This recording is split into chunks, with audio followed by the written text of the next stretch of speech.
గాయపరచబడి దిగులుతో వేదనతో ఉన్నావా?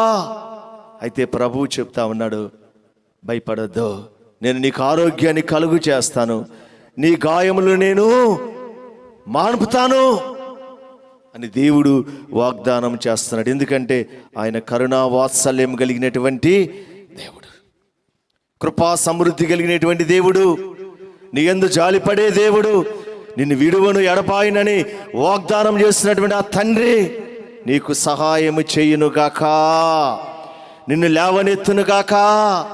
ఆ సిలువలో స్వరూపమైన సొగసైన లేనివాడిగా దేహమంతా కూడా రక్తసిక్తముతో గాయపరచబడిన వాడై ఆయన నిన్ను పిలుస్తా ఉన్నాడు.